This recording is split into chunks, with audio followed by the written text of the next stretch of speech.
Hey, my friends, this is Bill MacDonald, the Writing Doctor. Welcome to Merging Reading and Revising in an ELAR World. This video is specifically to help reading teachers learn how to blend the reading and writing world. I'm going to be using the 5th grade samples.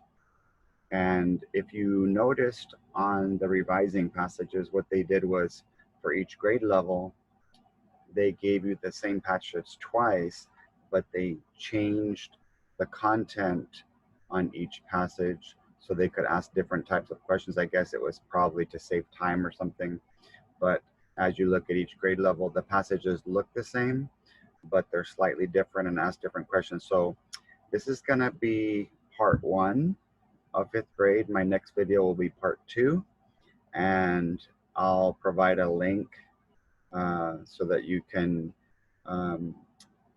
get a video that I made using my own passage, and all the materials and the strategies that you see come in the introduction video, the part 1 video that is a letter, and the part 2 video that's a description / informative / explanatory piece, which is what 5th grade part 2 is about.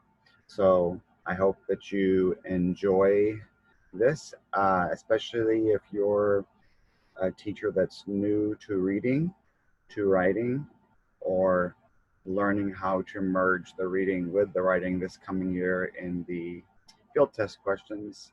And of course, after this year, it'll be a regular part of 3rd through 8th grade. So without further ado, let's take a look at some of the questions. But I want to give you a foundation first. When you talk about revising, you're improving the introduction, the body, and the conclusion of something. Either a passage that was written by someone else or an essay that was written by you or maybe one of your classmates. So when you're improving the revising, you're fixing the content. And a lot of you use R.E.Ms, which is adding, removing, replacing, moving, and substituting. But you notice in my acronym here, you'll notice that it has a green adding, because you're going to put something in, a red moving, take something out, a green replacing, because once you take something out, sometimes they want you to replace it with something that's better, something more specific, something that doesn't have a mistake in content or conventions, and or you might be moving something. The only reason I'm saying and or is, like I mentioned, if you're removing something, sometimes you might have to also replace it with something else. And for the purpose of revising passages in both reading and writing, the most that we're going to ask you to revise is one word, phrase, transition, or sentence. If your students happen to have a story that they're having to look at, because many kids struggle with both reading and experiences, I suggest you teach them the story personal narrative acronym for R.E.Ms, if you want to add R.E.Ms. I've never seen substitute, so I suggest that starting this year as a reading teacher that you don't incorporate it, because it doesn't get used on any revising tests. I looked at all the revising and I never saw it yet. And I never saw it in all the years of STAR. So, but we have seen lots of revising passages and reading passages that are stories. So teach your kids this one.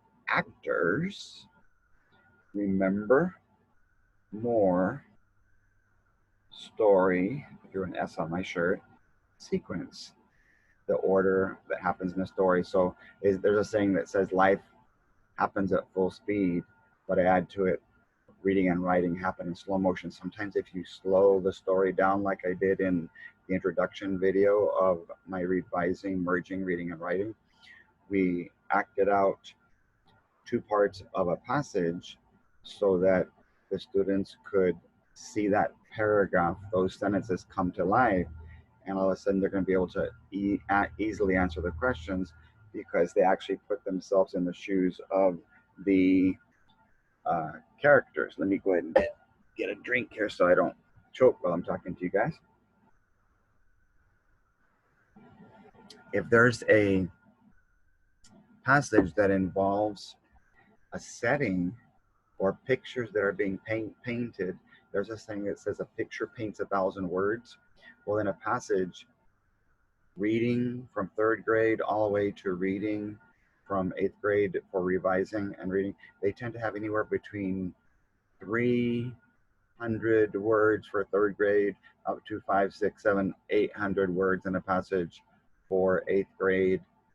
If you just think on the average, try to limit, if you're making your own passages, limit the amount of words per grade level. Just add a couple zeros. So like, for example, 3rd graders, try to stick to in the 300s for word content, 4th grade to the 400s, 5th grade 500s, so on.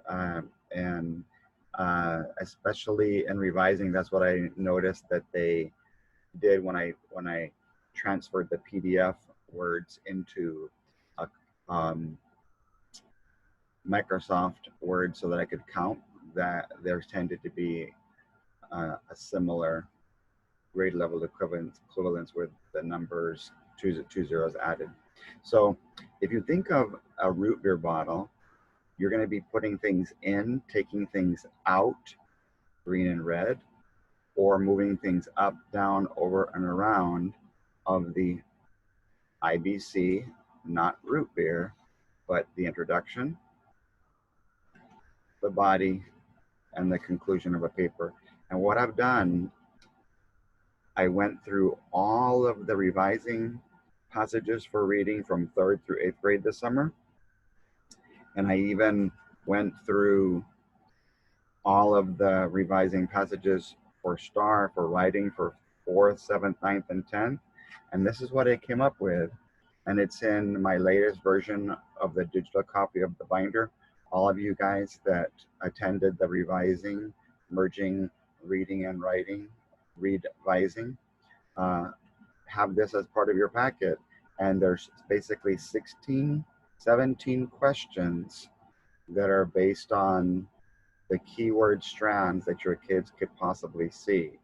Now, for the purpose of today's video, I'm only going to be doing the 5th grade part 1. Basically, it's selection 1, I believe they call it set 1. So if you look at the right-hand side, I went ahead and numbered the questions. For questions 7 and 9, we're going to be using the keyword strands that came from my sentence 17. What is the best revision or most effective revision in a sentence? In sentence, whatever question 7 is about, and question 9. And what I've noticed, whenever it has the word best and most capitalized, what they're saying is we have a couple of distractors in there, possibly 2 and sometimes 3, like the first one we're going to see today. Whenever there's a distractor, the kids have to figure out what's wrong with the distractor. And I'm going to show you a little friend that I made that'll help some of your students, and it's going to be inside your packet if you get part 1, 2, or the introduction of this. If you take a look at Mrs. VC, she's a READ-VISING teacher, professor extraordinaire, and all of the reading content and objectives are on our left looking at her, and all the revising content is on the right. And so what you'll notice is if you see her crown, it has an M. So looking to the left, there's some reading objectives that start with an M, and to her right, it's some revising. Whatever you pick cannot change the meaning, the M. Whatever you pick cannot have repetition or a run-on. Notice her little two little R eyeballs. There can't be repetition or run-on. And another big one that I've noticed, sometimes when they try to throw something at you, this is a little mini Venn diagram in her lower body. Whatever choice that you pick can't change the content. So think about that. These are the big ones that tend to be making answers wrong. There's either changes in the meaning, repetition, a run-on, possibly a fragment, or that the content changes. And so be careful to think about that. And this little lady, and I'm not an artist, I don't claim to be one, but I just needed something, and I got some help with some teachers in El Paso with this idea, and I took their idea and I was like, you know what, we can really do a lot with that. And so that's what I came up with, that I think will help a lot of your students when it comes to being able to handle questions. Now, let me zoom in a little bit more so you can see question number 11 is going to be dealing with which is the following sentence quotes that could best follow, replace sentence, and strengthen the closing, either of a paragraph or of the paper. And so I underlined closing and underlined paper. So the last question that we're going to look at today deals with closing a paper, the whole passage. Question 10, so-and-so forgot to put a box sentence. Well, there's going to be a sentence that's inside a box. I'm going to show you how to use a hand graphic organizer to grab a sentence that's in a box and place it in the correct, insert it in the correct place on a hand. All right. And the only other question that's going to be on this passage, so you can kind of have an introduction to what we're going to be working on. There's a word choice, and they want a stronger, more precise word that's positive to replace a word that's too vague and it's not in the writers of the passage's mind. It's not positive enough. So that's going to be question number 8. So just a quick sneak preview as part of the introduction to the revising, merging, reading, and writing. I made a little activity with revision where it's an activity called revising sentences by playing around the words in 80 ways. This is just one page where I made 40 something sentences based on one topic about pickles, and the rule number says what kind of thing you're going to be doing with the sentence, and then the actual sentence as an example. And when I did the recorded video on revising, merging, reading, and writing, the topic that the teachers in the training chose was pets. So they each modeled their own sentence. They were assigned a number, and they had to write a sentence basically adding and moving content around based on one of these concepts. There's another page, and these are all grammatical things, dependent clauses with a complex sentence, flipping the dependent clause, coordinating conjunctions using compound sentences, joining two independent clauses with a semicolon, lots of different things.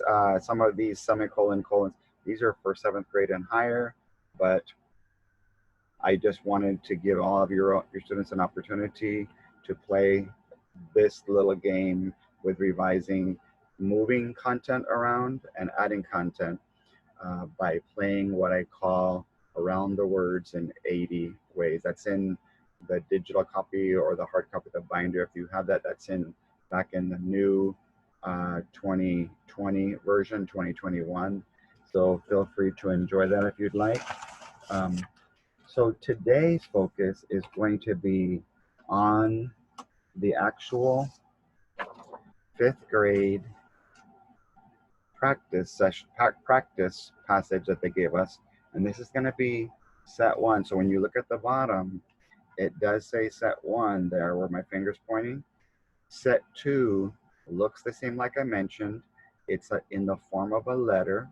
So when you get the introduction part 1 or part 2, you're going to see one that's in the form of a letter, one revising passage, and one that's more descriptive in nature. So the reason I wanted to start with this one is because this very first question on revising was very difficult for me as an adult.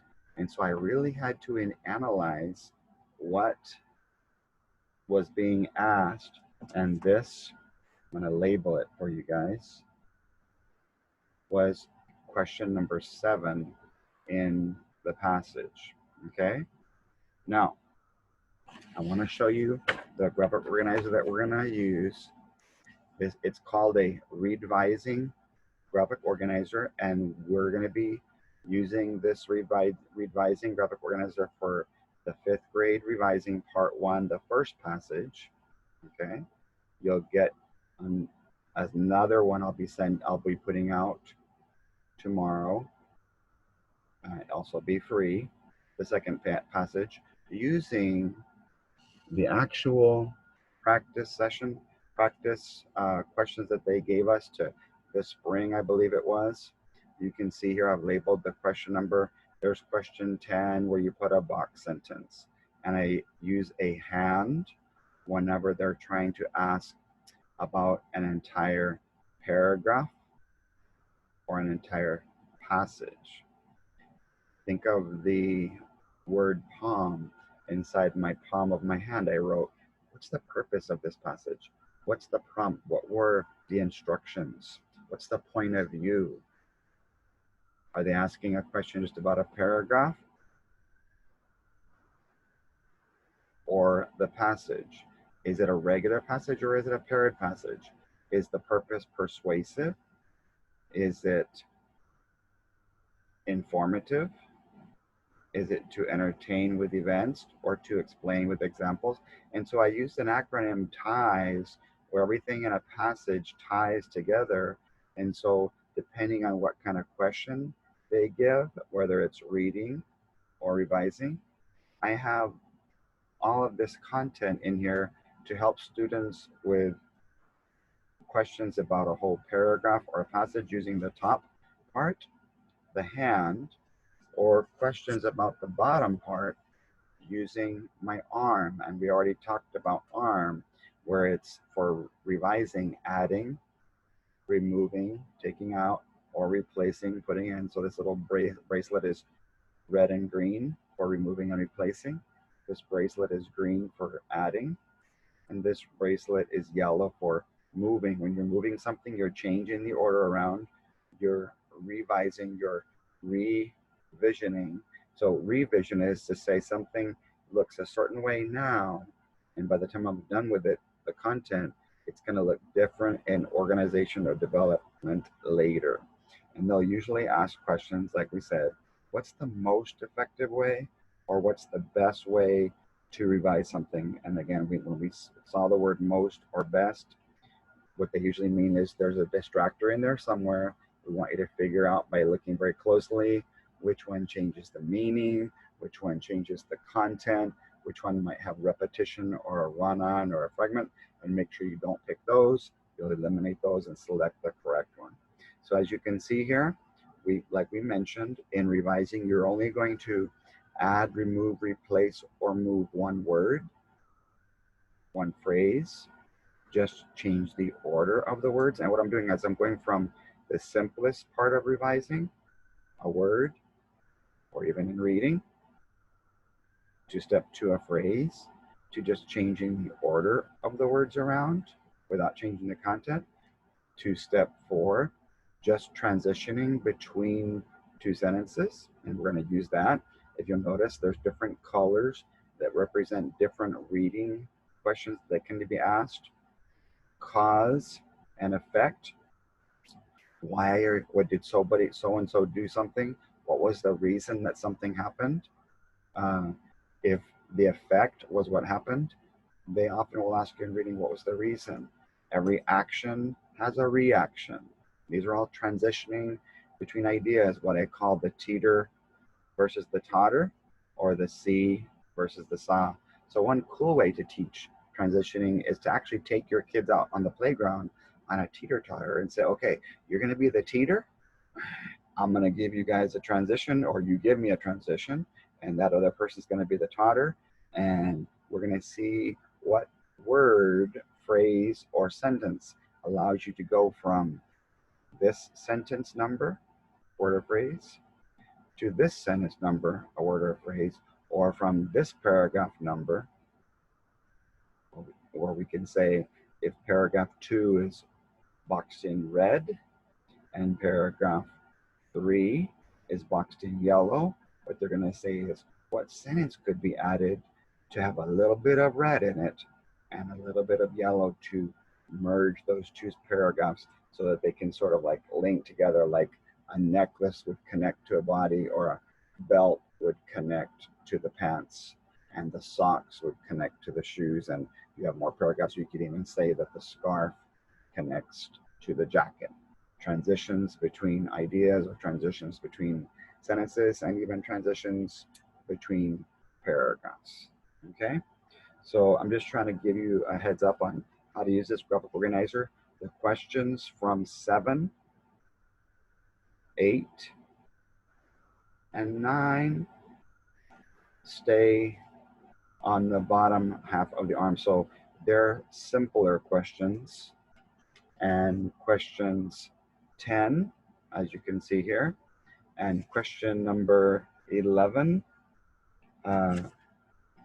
is adding a sentence that will be the best conclusion. So basically sentence 11 is saying, if all of this, if that thumb is the introduction of the passage, the fingers are the body, then what they're saying is, question number 11, they didn't really like the conclusion that the student put. And so basically what they're saying is, take the pinky or the last finger off that's already there, remove it, and replace it with a different pinky that brings better closure. And I'll be doing all of those with you on today's video. So people were asking me in the training, do you teach students to read the entire passage? Well, an entire passage is what I call the PE level, the passage level or the essay level. Since many students struggle with reading, I'm going to say no, because I highlighted 3 of the questions, and you can see I don't need to know the whole content. I don't need to know the whole passage or even whole paragraphs in many cases. I just have to look at the sentences that were labeled and highlighted. And so if you have kids who struggle, you need to make a different prescription for those patients who need surgery.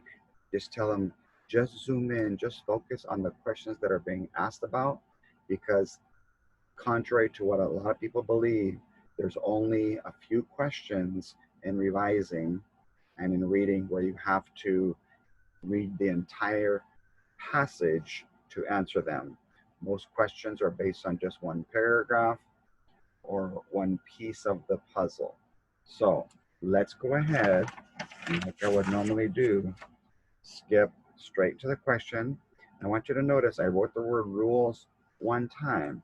Well, if your kids need structure, like many children do, RULES is an acronym that I've shown you several times that just is a checklist of things that they can do when they're going over their questioning techniques. The R stands for reading the questions, like we're about to do right now, and then the passages or paragraphs solo. That means softly or loudly. You would do it loudly in a class or group situation, and you would do it softly with a partner and softly by yourself, because there's a saying that I mentioned in the READ-VISING training introduction, that silence is deadly in a classroom of auditory learners. Let me show you what happens if you read softly. You're going to see the question in the passage. You're going to say it because you're going to open your mouth. You're going to be hearing and listening.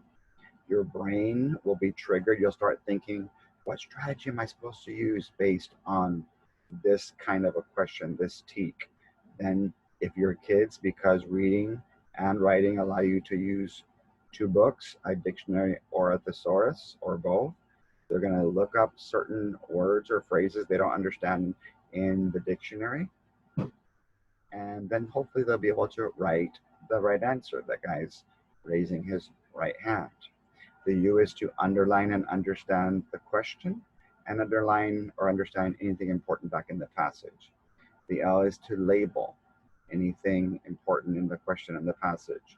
You saw that I highlighted, so that's a form of labeling, or you can make little brackets.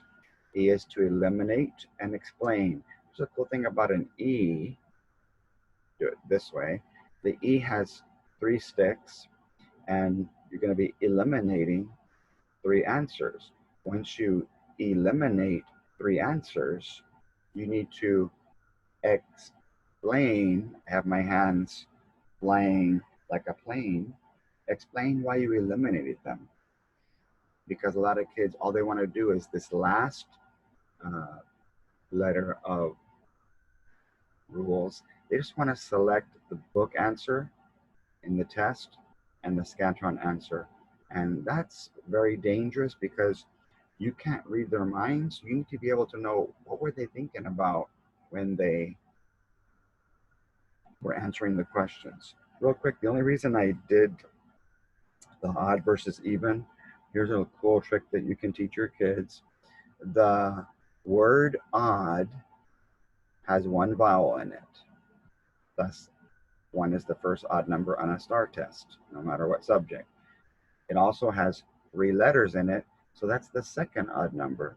And then you're just going to teach your kids skip count from there. So anything that ends with a 1, 3, 5, 7, or 9, you can only pick A, B, C, or D on multiple choice. And as we know, after next year, there's going to be 25% open-ended. So sometimes the answer won't be there. The kids will be asked a question using the basic W's, who, what, when, where, why, which, or the word how. And they'll have to answer without having a Scantron to fill out on those. The opposite of odd is even. So if you look closely, the word even has 2 vowels. So my first number on the STAR test that's even is 2. It even has 4 letters in it. So the second even number is 4. They skip count from there. So if it ends with 2, 4, 6, 8, or a 0, then you pick F, G, H, or J. And people ask me, why is there no E? Why is there no I? I kind of joke around. Well, E is, remember, to explain yourself and eliminate the answers that are wrong. The I, we can say, oh, sometimes the questions are hard, so you have to infer. You have to investigate. You have to read between the lines. That way you can identify. And that's not the real reason there's no I or E, but I just tell my kids, I want to be able to see you showing your work, not just bubbling the Scantron like a lot of kids want to do. So that's just a real thorough explanation. Tell them to think of the reading as the appetizer, the underlining as the meat, the labeling and the eliminating as the vegetables, and the selecting the book and the Scantron as the dessert. So if they do everything, it's like having a whole meal. So if you're that kind of teacher that likes to reward extrinsically, then you can say, oh, I have a special dessert today. And you have to be careful not to break school district policy or anything, but have a dessert that your kids like, to say, all the students who go through the whole meal of the steps or rules for each question do get rewarded. Because if they just do it half the time, then you shouldn't reward them. Really radical classrooms have rules, rewards, and consequences. So have rewards for kids who do the things that you're asking them to do, and consequences for those who don't. So let's take a look at question 1. Read it. What is the most effective way for Claudia to write sentence 1? Okay, so I read it. I'm underlining. I'm going to make a bracket around sentence 1. And I'm going to write right here, question number 1. And that way, when I go to the passage, and I'm either going to put brackets around it for labeling, or if you believe in highlighting, you can highlight it for labeling. So remember that that was on the graphic organizer. The yellow bracelet. The revision means changing the order. The most effective way, question number 7, like we said, just put it in an order that makes the most sense. So we're going to go back to question 7 that's being discussed as sentence number 1 in the passage. It says, many students enjoy learning when the learning involves doing activities. Well, I tell my kids to think of repetition as red bricks that are on a wall that repeat. And so if I take this brick off the wall, that's the same word as this one, and use it in a different place on the wall, what I leave behind is a hole. And so you never want to have a sentence that has repetition. And what I notice on the answer choices, the one that's most effective is the one that has the correct cause and effect relationship. So there's sort of a transition. If one thing is the cause, we need a good transition that connects them to move over to the effect. And so that's what I noticed was the big reason. And it was a hard question, as I mentioned to all of you who watched the introduction video. So let's take a look at the different answers so we can eliminate and explain one by one. A says, many students enjoy learning when activities are involved. So if you look, what I did was I went ahead and to see this in a transition mode, I circled cause and I'm going to circle effect.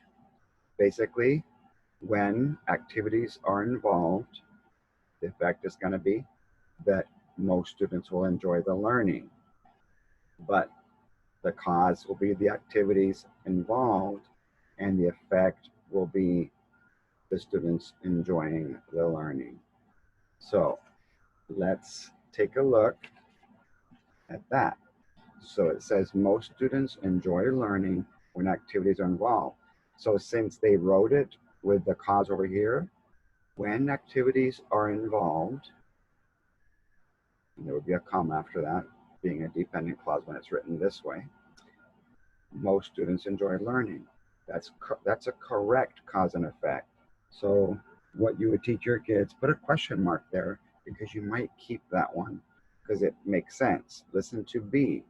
If activities involve learning, comma, introductory phrase, dependent clause, many students enjoy doing them. There's 2 words in the wrong order. Watch what happens when I flip these 2 words around. If learning involves activities, many students will enjoy doing. So if you just think of putting 2 puzzle pieces in the wrong place, they aren't going to fit right. And so if your kids don't pay attention, close attention to the order of the words, that won't make sense. And so I have read in both places. I've underlined and I've labeled in both places. And so far, I've eliminated one for sure because we know that those words are in the wrong order. C, when students enjoy learning, activities are involved. And what I wrote here in my explanation for elimination in red is it's the wrong cause and effect. It's not when students enjoy the learning that activities are involved. It's when the activities are involved, the students will enjoy learning. It kind of has the opposite effect, that students are not just going to have activities involved as an effect because they're enjoying learning first. Whatever happened first, the activity was involved. They enjoyed it was the result of that, the reaction. And so the kids have to understand wrong cause and effect relationships.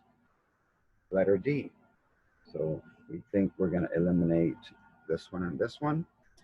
Much of the learning that students enjoy involves activities. Well, because the content said many students, and many students, instead of much students, many students, they put much learning. And so they kind of change the content around. And in order to be correct, we need to discuss how many students. Well, many students. It wasn't much of the learning, it was many students. So when that content got changed around, it changed the whole meaning. And so, as I mentioned to you, several of these sound really good, but the best one is going to be letter A because of the correct cause and effect relationship. So we're going to select A in the book. And if I make the A a little bit smaller, it makes the size of a Scantron.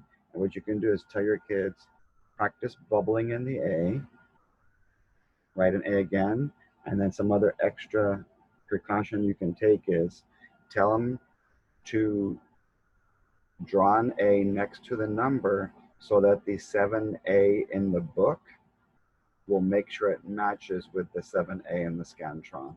So that's the first question. And it was pretty tough, even though it was on the arm part, the bottom part that's supposed to be a little bit easier. Let's take a look at question 8. We're going to read, underline, and label. Claudia wants to use a stronger, more positive. And so whenever there's positive, I draw an up arrow. Whenever there's negative, I draw a down arrow. In compare and contrast, it would be like the pros and the cons, the positive versus the negative.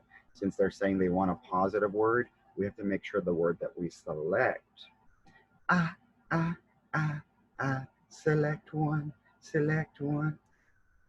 has to be what they said it's going to be, that it's positive and replaces good, which is too vague, and we're going to replace it with something that's more specifically positive.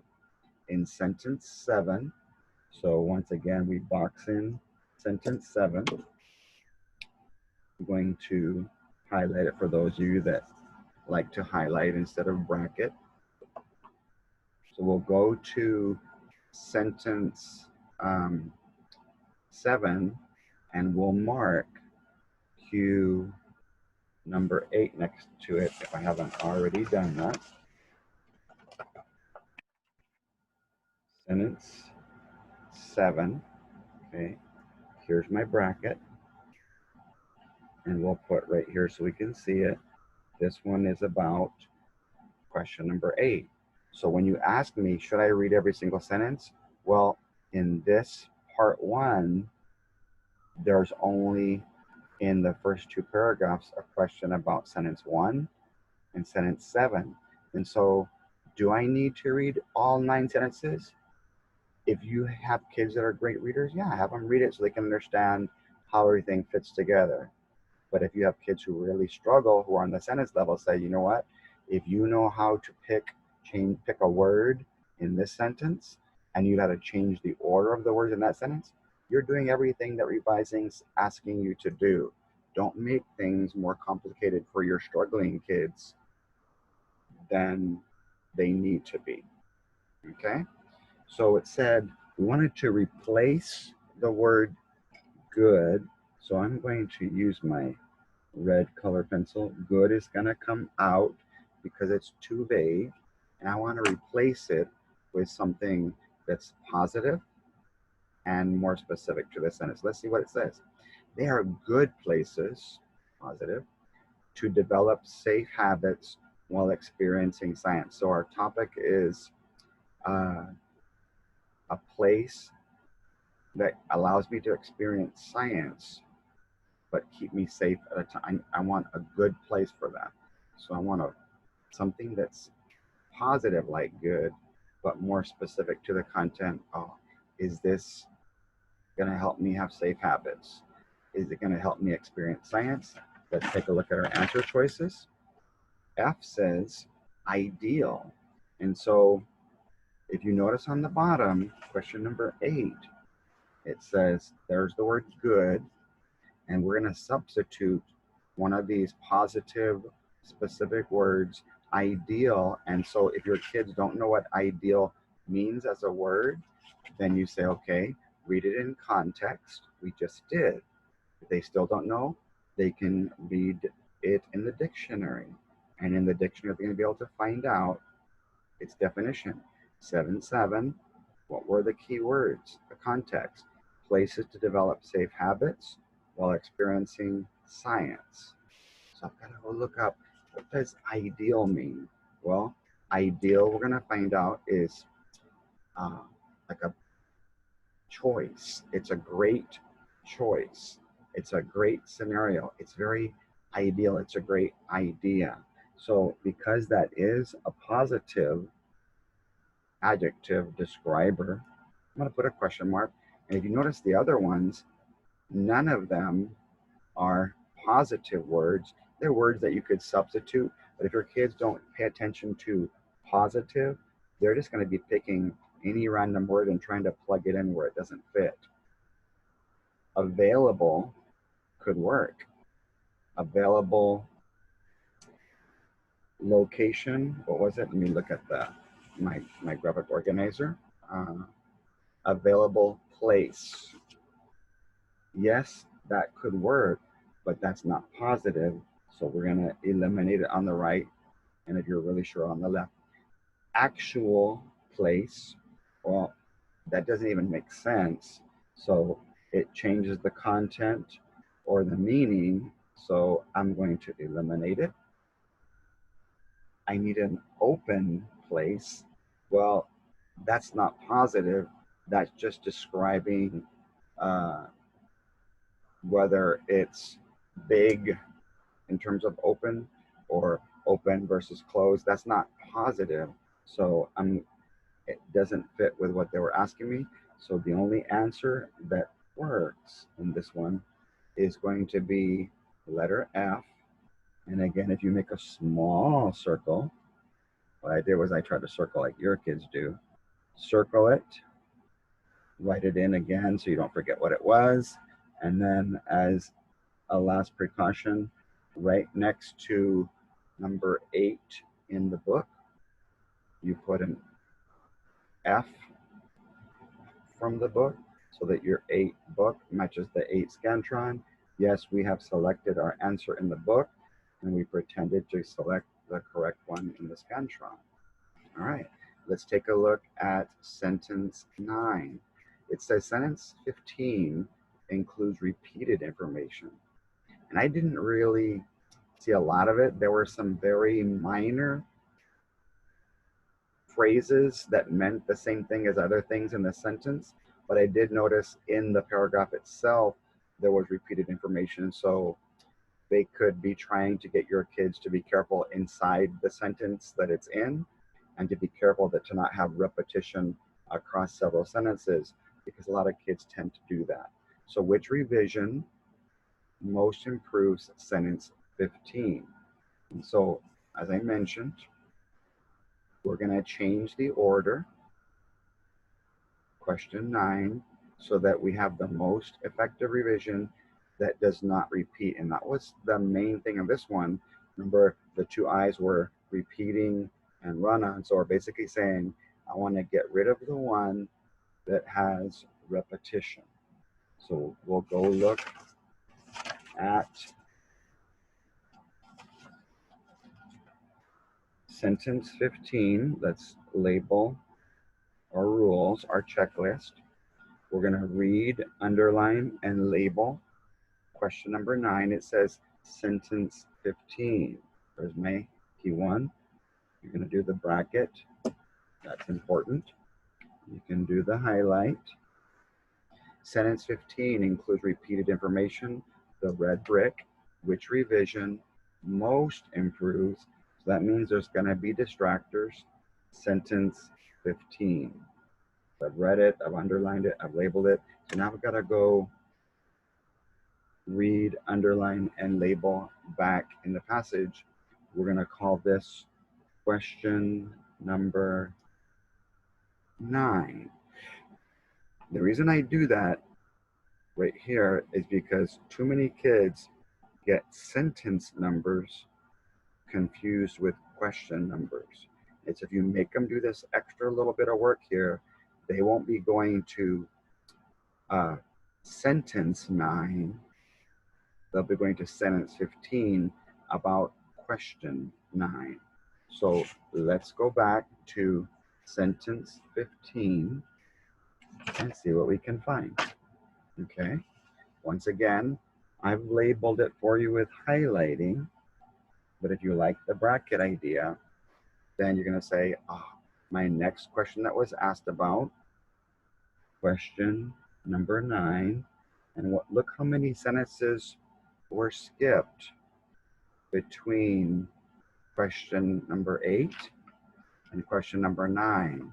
So I'm not trying to say don't read the whole passage, but for basic revising for 3rd through 8th grade, most of the questions, you don't have to read all of the content, just read the content that they're asking you to fix, to correct the incorrect content. So let's see how it is. Once the space is chosen and set aside, so if you choose something, you're sort of setting it aside, so you don't really need to say that part twice. The school community can pull together the materials in the selected location.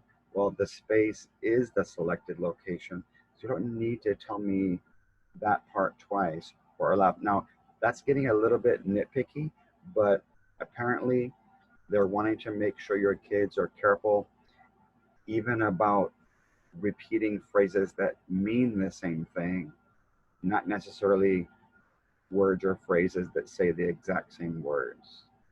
Hopefully that makes sense. We don't need to repeat a lot.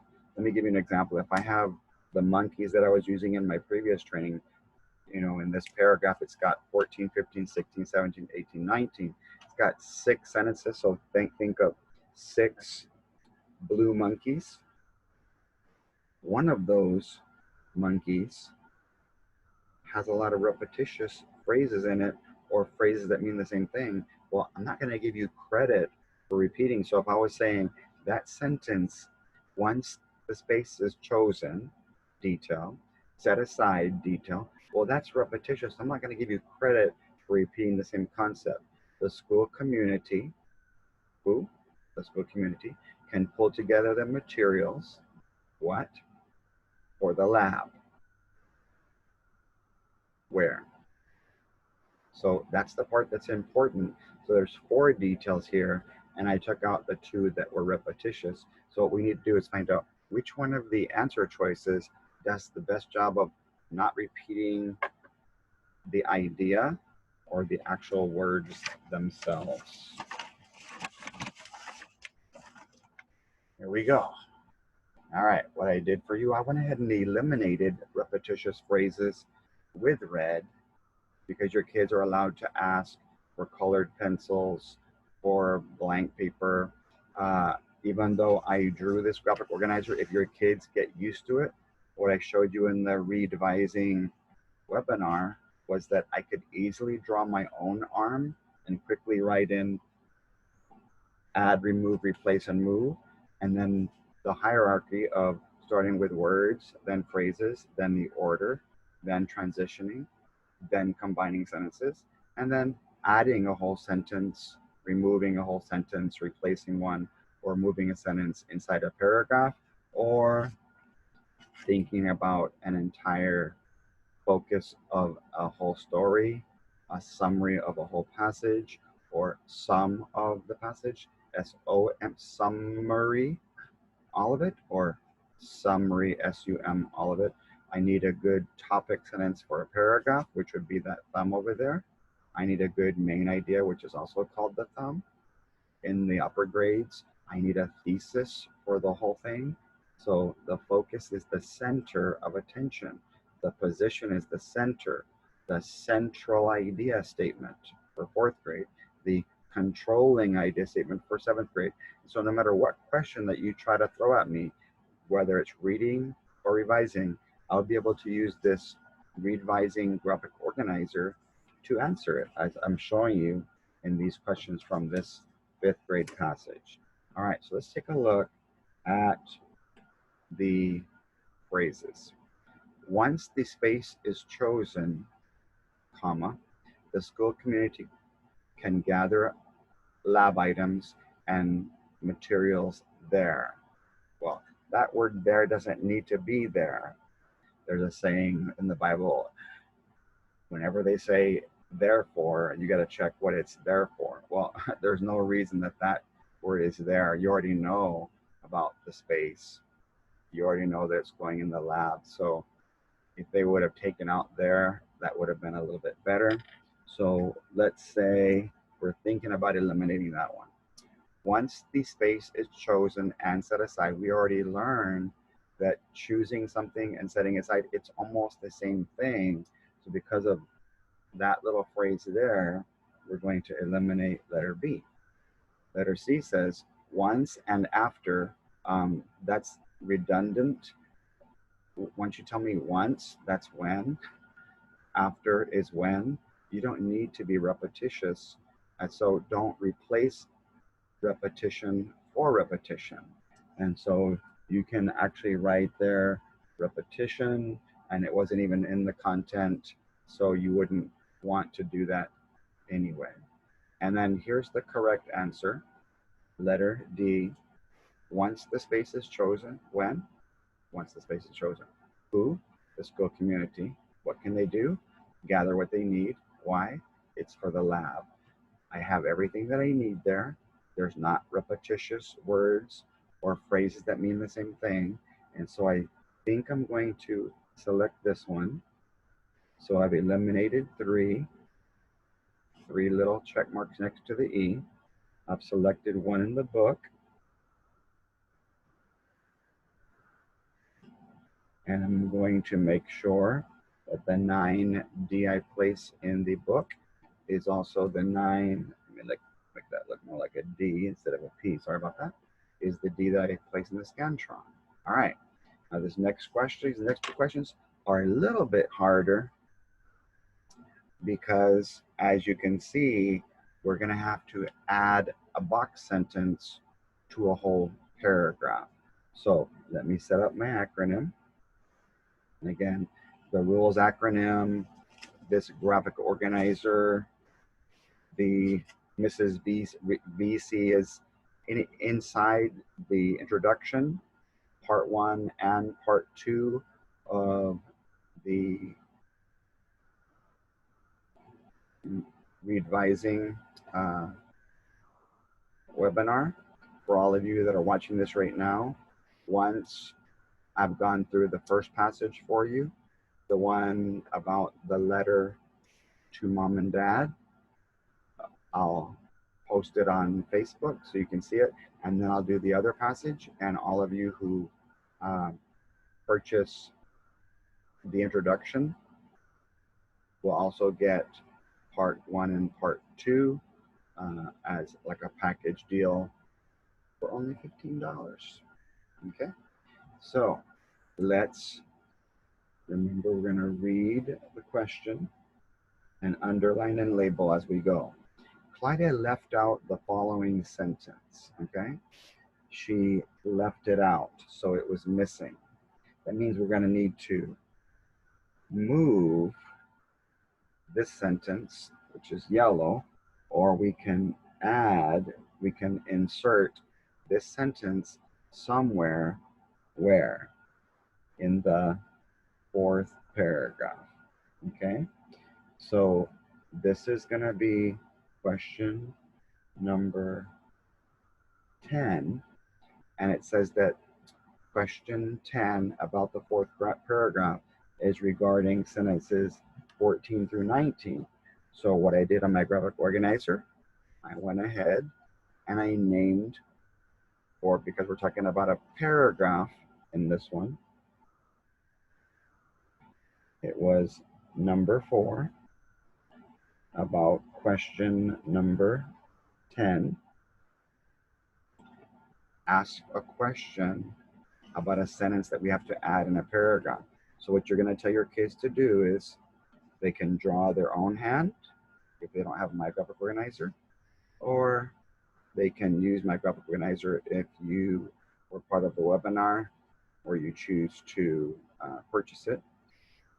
You write a 14 all the way to 18, and because this paragraph happened to have 6 sentences, You're just going to teach your kids, if they're asking a question about 6 sentences or 7 or 8, you just draw a few extra fingers, and then you do what we call hashtagging keywords. Let me show that to you, what we're talking about. What we're doing is we're having to add a whole sentence to a paragraph. So we're moving a sentence, the box sentence. We're going to be adding it to a certain place. And so the hashtagging, the annotating, because we're plugging it in, we are going to go ahead and do it either in the passage itself, or I can use the hand. Okay, so I'm not even going to look at the passage because I've already done the work for you guys. And so what F said, place this phrase, the science lab cabinets and drawers are good for storing materials throughout the year. They said, where can it go? Block sentence, where? Yellow means move. And so F said, after sentence 14. G, after 16. H, after 18. And J, after 19.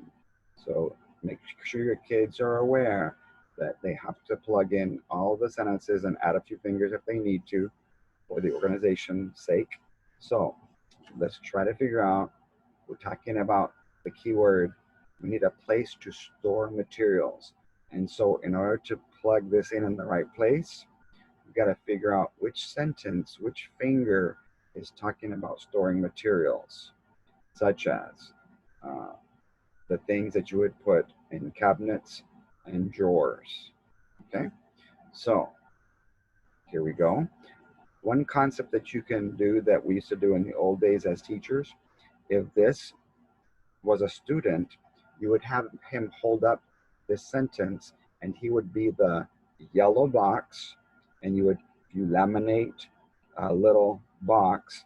The students with a dry erase marker or wet erase marker could plug in, write in what it says on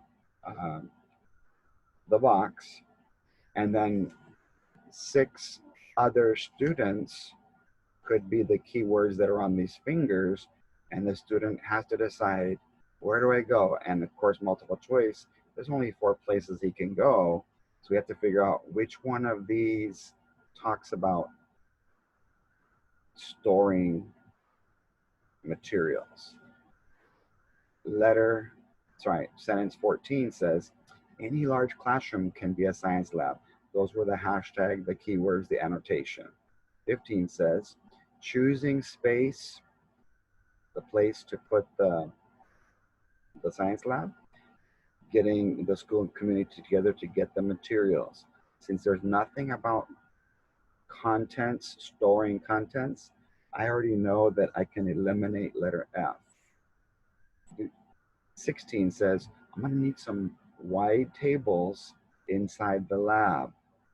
What about those tables? 17, dozens of tables are in the cafeteria. The lab only needs about 8.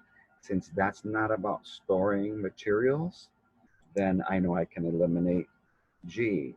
That means I have a 50-50 chance of getting it correct now. Sentence 18 and 19. You see that it's either going to be after 18 or after 19. Let's compare. 18 says, the tables have to be big enough to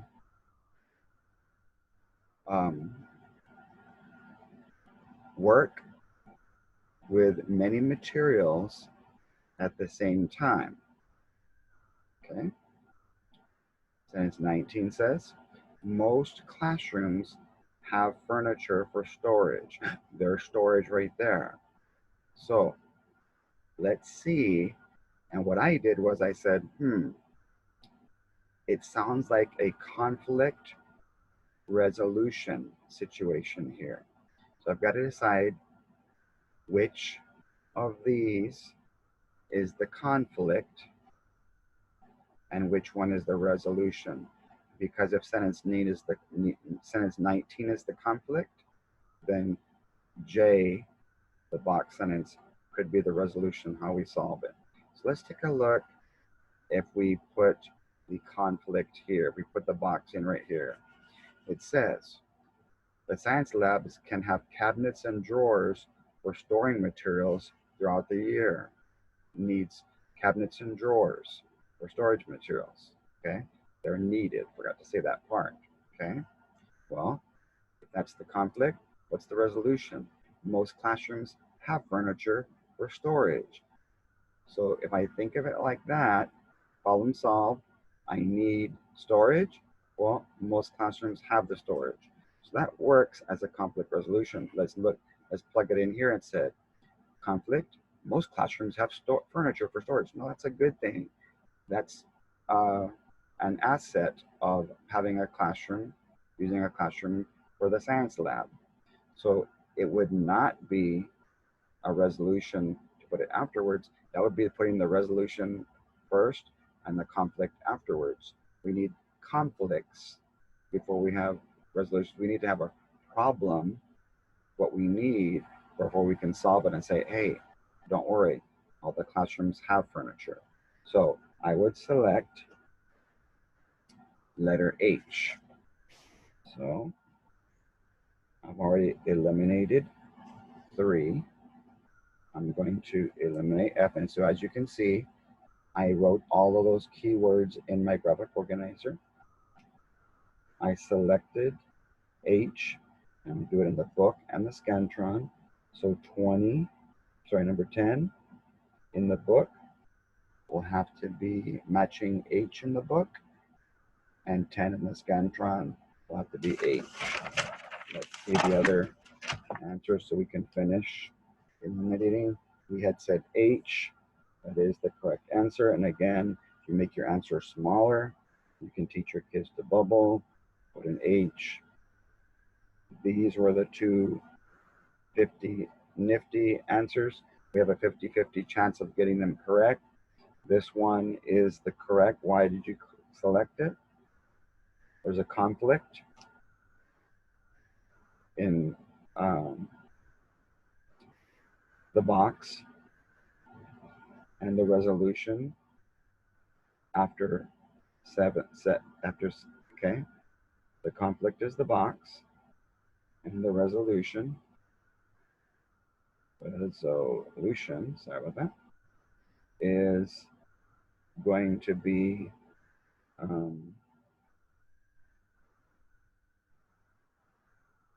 sentence 18. Okay, so we're plugging in I'm sorry, it's the opposite. Let me double check. I want to make sure sentence 8, the conflict is the box, yes, and sentence 19 is the resolution. So I have to make sure that it comes before sentence 19. That's what I did wrong. Okay, so after sentence 18 is also the same as before sentence 19. So if your kids have struggles with that, like I did right there, you might have to tell them, I want you to go after Maria. And wherever Maria is, they'll go after her. I want you to go before George. And Maria will be standing next to George in a row of kids, and help them understand that even though they were standing in the same place, after sentence 18 is the same as before 19. So I'm only saying that because your kids could possibly be asked a question, place it before sentence 19 or after sentence 18. I hope that makes sense. And this one will be the wrong conflict resolution relationship. All right, the last one has to do with adding, question number 11, and ending right here. When everything in a passage ties together, they're only asking a question about the ending.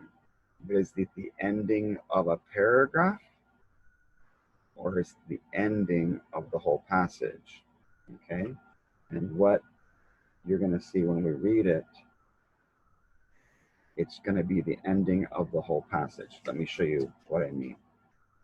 And so what I did there was, because of that acronym ties, everything in a passage ties together, the topics, the ideas, the examples and explanations, and the specific supporting sentences. So if you draw a shoe with laces, paragraph 1, the content was about, we need a science lab. Paragraph 2, the kids can learn through experience and discovery. That's the key, the hashtagging of what paragraph 2 said. Paragraph 3 and 4, that we can all help with the cost and gather materials. That was how they explained how it could be done. And then we need a sentence that's an ending, like the shoes and their laces, that tie not just the conclusion, but everything. Let me show you what I mean. It says, Claudia wants to improve the conclusion of her letter. So when you say that, she didn't say improve the conclusion in the last paragraph. You want to make sure that we say conclusion of the whole letter, that whatever you write is going to tie everything together. Which sentence could best replace sentence 24? So that means that sentence 24 has to come out. So your kids could make a little red X on sentence 24. We're going to take out 24, whatever's there. Okay, so S, sentence 24, and we're going to replace it with something that's specific to the content and something that ties all of this together, if that makes sense. Let's see our letter choices. Students will be able to enjoy science if they have their own science lab. That's true, but because of repetition, remember that I taught you a little thing, if your kids are going to use colored pencils, have them make a red brick around the repetitious words, science and science. So between A and B, those were the best two answers, but because A was repetitious, I'm going to eliminate it. Okay, let's listen to B. In just a short time, students could begin using our own new lab, but we have to create it first. So when I went back to check the point of view, let me show you why I mentioned that. When you're looking at a passage in a paragraph, if the point of view is using words like we and us, then it's going to continue to do that inside the questions and the answer choices. So we have to be careful to use the correct point of view, POM, and for tying everything together, think about tenses as well. Past tense, present tense, future tense.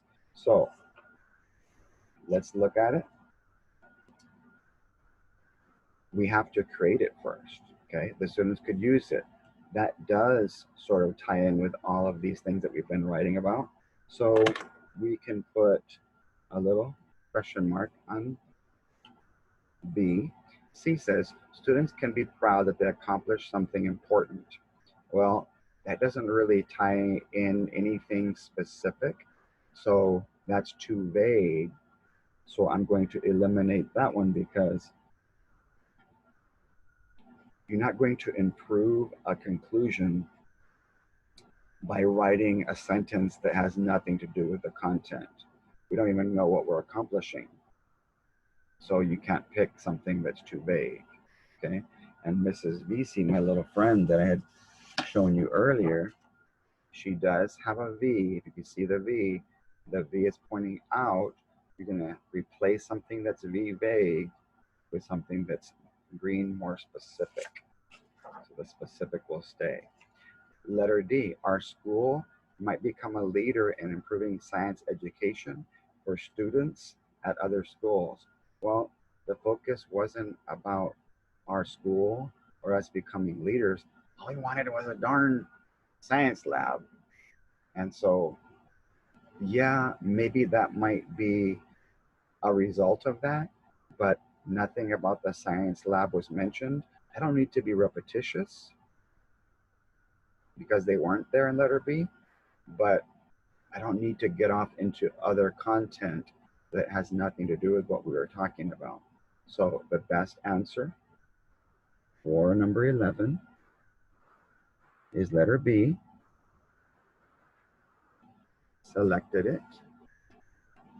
I'm going to put a B there, and I would do that in the book and in Scantron. So there you have it, my friends. That was 5th grade revising using the samples that TEA released sometime this spring or in the fall. I can't remember now. It's been so long with all the stuff going on in our culture. But my next video will be the same passage, but it will be 5th grade revising part 2, so you can see 5 or 6 different ways to use the READ-VISING graphic organizer.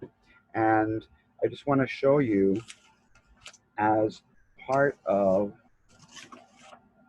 the merging, reading, and revising, not only will you get that around the words in 80 ways activity to match up. I noticed at the 3rd, the 5th, and I think one other grade level, they asked questions that were based around the content of a letter. And so in my package that you're going to get for merging reading and writing is a passage that I wrote myself about my daughter Kanea writing a letter to her parents, and she's trying to get her parents to give her more time for online gaming and playing video games. And my wife mentioned she's not even the one that's into that as much. She's more of a actor. She loves theater, so she'd probably like to spend all of her time doing that. But because she's the one that's been helping me with my webinars, I wanted to honor her by putting her name in there. And so in the same way that your kids in that 5th grade passage, and I think it was 3rd and maybe 7th, had a letter to write that was trying to convince someone to do something, trying to make a claim, trying to persuade people to do something, I went ahead and made mine in a similar fashion.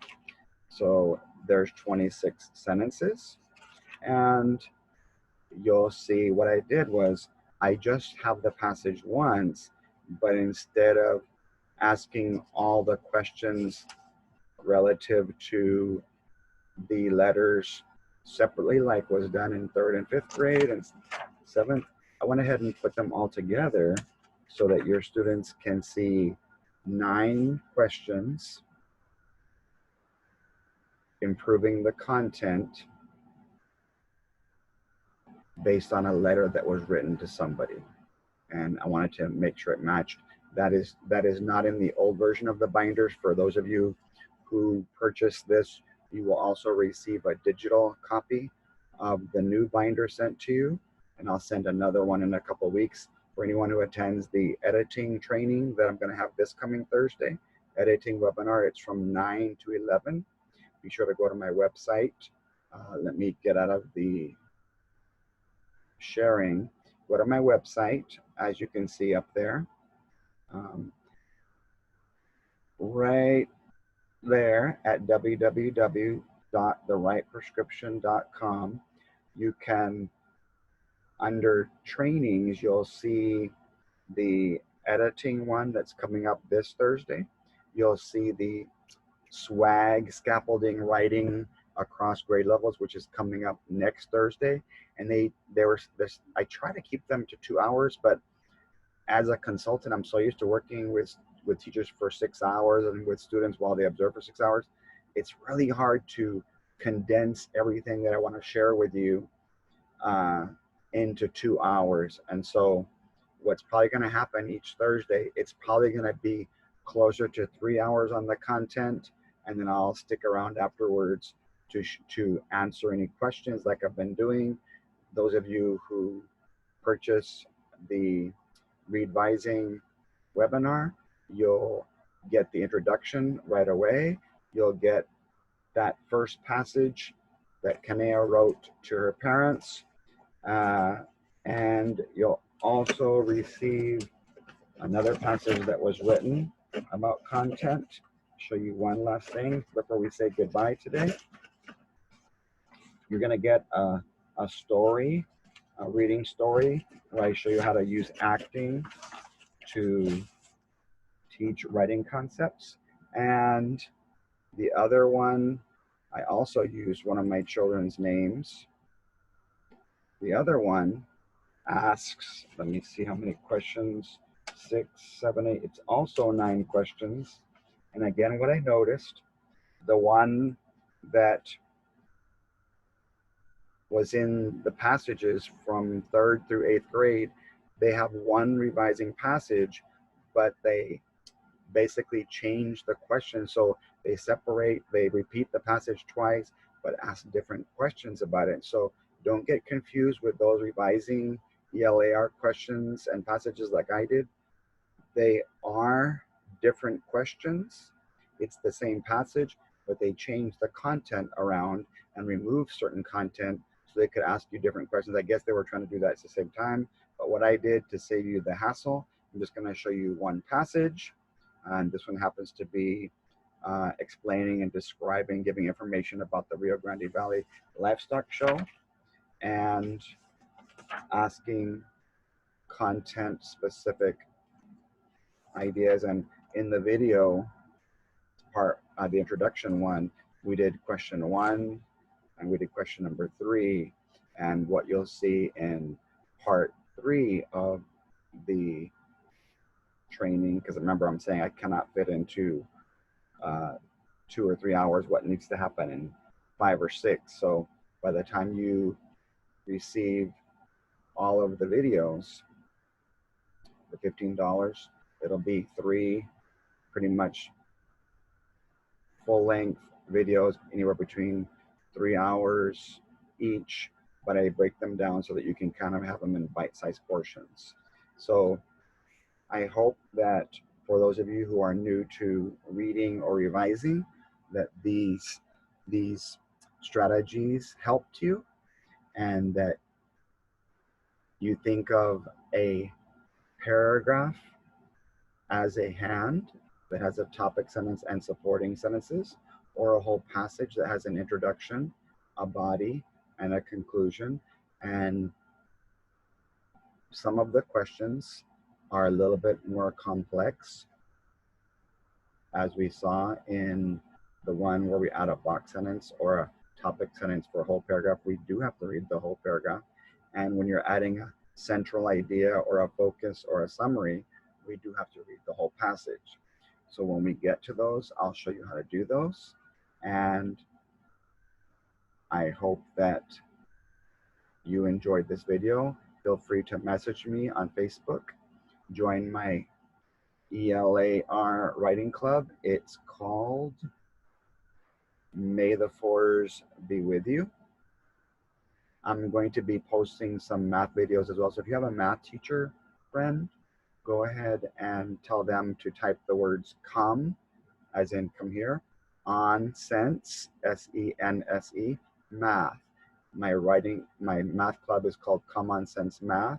And I do also have a third club, which I've been working on a book for. It's called How to Turn Their Horns to Halos, Managing and Motivating the Hearts and Minds of Difficult Students. And right now I'm working on a chapter about seeing your kids as the superheroes they have the potential to be, and not the losers that they've been told they are by some people, sometimes even their own family members. So the first one I did was about Superman. My next one's going to be on seeing the Transformers and SpongeBob as superheroes who demonstrate growth, because sometimes as teachers and administrators, we're only focused on approaches, meets, and masters. But my question to you is, what about those kids who don't pass, but they show growth? They need to be seen as superheroes. Look how much they grew. And sometimes those kids, they grow more than anybody else in the whole class, the whole grade level and sometimes the whole school, but they get nothing because the rewards are based on those arbitrary scores of approaches, meets, and masters. And I just want us to recognize those kids who show growth. So those are just some different things. And you can join that club by clicking how to turn their horns to halos.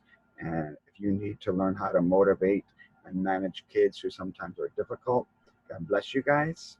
Have a great day. Feel free to email me if you have any questions. My email address is right there, writing_doctor@yahoo.com.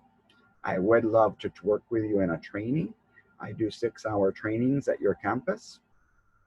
We have a cheap price. It's almost half price in the summer. In fact, I'm going on July the 21st. I'm getting to go to Mathis, Texas, and I'll be working on writing with pre-K all the way to 12th grade teachers. And really looking forward to that. We're going to be making sure they understand how can we scaffold and support writing across all grades. And if you can't have me come to your school, then come to your computer and see me on a webinar. I'll be doing that training next Thursday, scaffolding writing, so that regardless of grade level and ability, everybody can contribute. God bless you guys and have a great day.